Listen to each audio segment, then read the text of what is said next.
তোমালোকৰ ফিজ এটা ল'ব। চৰ্চা বুলি এটা সংগঠনে নাটকৰ কৰ্মশালা পাতিছে 15 দিনৰ আমাৰ স্কুলতে। আৰু হিন্দী পৰীক্ষা দিয়াখিনি সকলেও নাটকত এইটোৰ কাৰণে নাটকৰ কৰ্মশালাত জইন কৰিব পাৰিবা।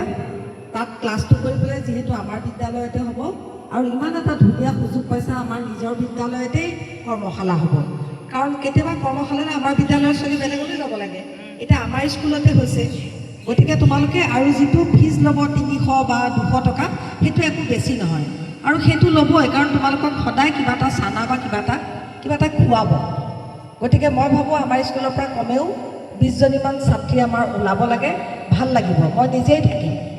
আৰু যোগাসন হয়, সেইটো আমাৰ ছাত্ৰী আছেই, আমাৰ হেপিহঁতে চাগে, হীৰাৰুণহঁত আছে আৰু সৰু ক্লাছৰো যাৰ যোগাসন শিকিবলৈ মন আছে। আৰু যোগাসন শিকিলেও নাটক শিকিব পাৰিবা, সময়বিলাক বেলেগ বেলেগ। গতিকে তোমালোকক এইখিনি কথা ক'লোঁ। আকৌ এবাৰ কৈছোঁ, অহা 30 তাৰিখে কি আছে? সম্প্ৰীতি ভোজন। সম্প্ৰীতি ভোজনৰ লগতে আমাৰ এটা সাংস্কৃতিক অনুষ্ঠানো হ'ব। আমাৰ বিদ্যালয়ৰ পৰা ৰিটায়াৰ্ড হৈ যোৱা সন্মানীয় ছাৰ বাইদেউসকল আহিব আৰু আমাৰ স্কুলত পঢ়ি যোৱা প্ৰাক্তন ছাত্ৰীসকলো সেইদিনা আহিব। গতিকে তোমালোকে খুব ধুনীয়াকৈ ডিচিপ্লিনকৈ থাকিবা, ফূৰ্তি কৰিবা। অৱশ্যে কিছুমানৰ ক্লাছ 8ৰ পৰীক্ষা আছে, নহয় জানো? ক্লাছ 8 আছে, নাই নহয় ইয়াত? নাই।